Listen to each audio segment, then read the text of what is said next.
Hello, everybody. I'm a practicing therapist and a doctoral student of psychology. Today, I want to talk about when an avoidant realizes they broke your heart. This is interesting because I've had some calls with you guys where you guys went through a breakup and then we kind of discussed ways to communicate to see if we can reconcile. And it does work. A lot of times it does work. Not all the time does it. But sometimes we talk about you moving on. Okay. And then you might book another call with me a couple weeks later and mention they came back and they're guilty and they feel hurt that they broke your heart. And then at that point, you're wondering, is this genuine or not? And that's a very valid question. And so we're going to touch on those things today because it's a theme that's coming up a lot recently.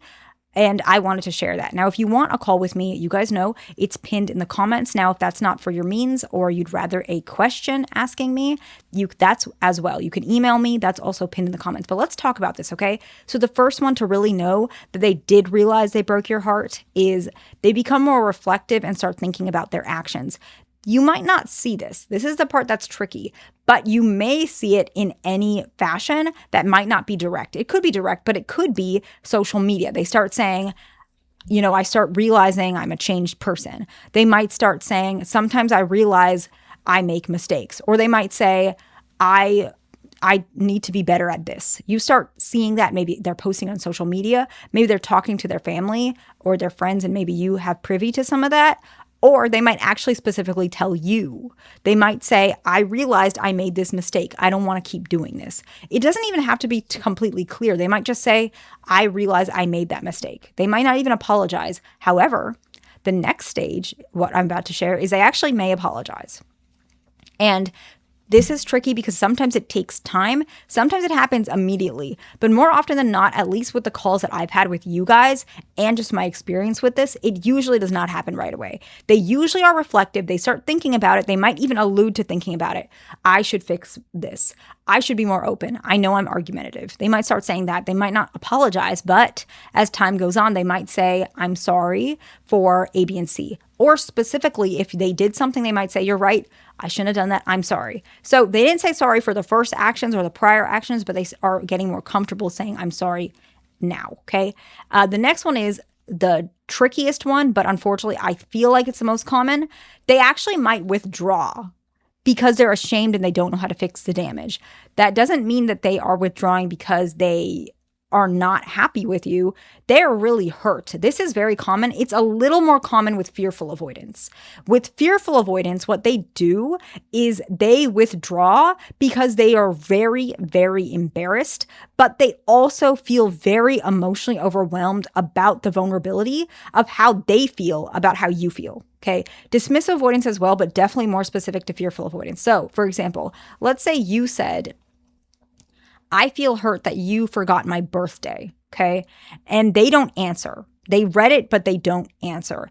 And then maybe you're a little annoyed by that, but you guys speak again the next day and they don't really talk about it. But they do seem to be a little more attentive about certain things, or they might even be a little bit closed off than typical. And if you bring it up again, they start detaching again. It doesn't mean that they don't like that topic. And I know this is frustrating. It's not fair for you, but I'm telling you the truth as to why it happens. There's no point in me making videos like this if I'm going to be dishonest.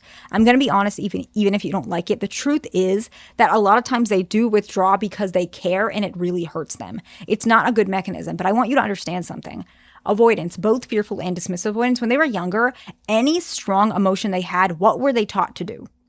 They were taught to put it away. And strong emotions are not always negative emotions. They're positive ones as well. If they feel hurt that they don't know what to do, they don't know how to help you, they're going to withdraw because they feel shame, but it's also a strong emotion and they're not sure what to do with it. They don't know how to fix it. As time goes on with healing, you will see them be a little bit more open. And signs of this, that they're becoming a little more open, is they start talking about their childhood if they're fearful avoidant. And if it's dismissive avoidant, they might actually start talking about things that they want you to change. To be honest, you will see both. Like, it's interchangeable, but dismissive avoidants are a little bit more quick to telling you what needs to be changed, and fearful avoidants are a little bit more quick about the childhood or the trauma they've had with their ex-wife, or ex-husband, doesn't matter which one. You will see those things. That shows that this withdrawal and shame issue is starting to heal a little bit, okay? The next one is they might deny what they've done while still trying to get you back. Okay, y'all, you guys are sharing this one a lot. And it's frustrating. I love that they're trying to get back with you. So I love that part for you, but I also don't love that they are still denying it. However, what I've seen is they deny it at first, but then they start opening up and being a little bit more comfortable admitting it once they get you back. So it's up to you if you want to take them back, but this is really common. They might say it wasn't that bad, or I don't want to talk about that right now. Let's try and start over. They do want to get back, and I promise you it's hard to hear this, but they actually have changed. They're just not fully there yet, but they are open to fixing it once things calm down. So if this is what's happening, what I recommend is going ahead and connecting again. And then after some time has passed and some rapport has built, then you can bring up some of the issues again, but don't bring it up right away because that's a mistake you guys make. And then it goes all the way back. And then you guys book another call with me. And then you say, I don't know what happened. It seemed like they were so open. We got into a little bit of a fight. I didn't think it was that bad. And then now they're gone again and I don't know what to do. And I completely understand that, right? And I'm not calling anyone out specifically, but I want what's best for you.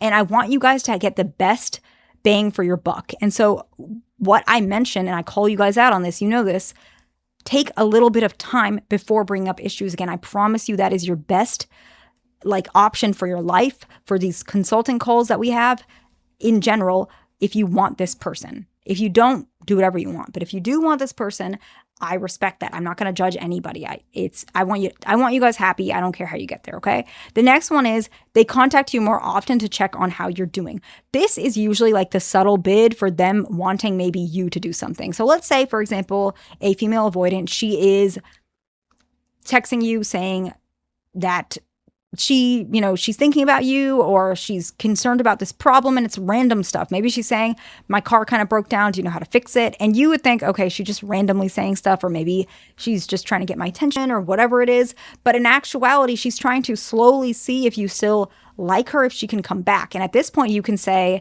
yeah, this is what you do. Do you want to talk about this over a coffee, or do you want to go to the park? And then if they say yes, you can see they actually do want to get back with you. Now, with male avoidance, it's a little bit different. They're just trying to test the waters. Usually with male avoidance, they want you to be a little less initiative while still being more open. So it might be like, can we have a phone call? I want to talk to you. Even if you're a little more vulnerable, I miss you. Something like that will help them be a little bit more open. Whereas female avoidance, it's more palatable for them if you just say, let's do this, let's meet here, let's do this. They're a little bit more, they take that a little bit easier, okay? The next one is if they show guilt or sadness about the situation, where they're actually saying, I feel sad, I feel frustrated, or they might literally look sad. The next one is they actually try to explain the behavior or clarify miscommunication. This one is really important, okay? This sounds defensive typically, and it is, but there's truth to it. They might say, you thought I was, doing A, B, and C. I wasn't. I get that I was mean, I was rejecting, but I never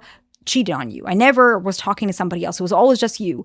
I know that I can be difficult, but I promise I wasn't doing that, okay? And so let's go ahead and summarize and we'll wrap it up. They're reflective. They apologize. They might withdraw. They might not admit what they've done while still trying to get you back, but eventually they admit it. They might try to contact you more often. They will show regret, sadness, remorse, and they try to explain or clarify miscommunication. I hope this video is helpful to somebody. Please like, subscribe. I'll see you in the next one.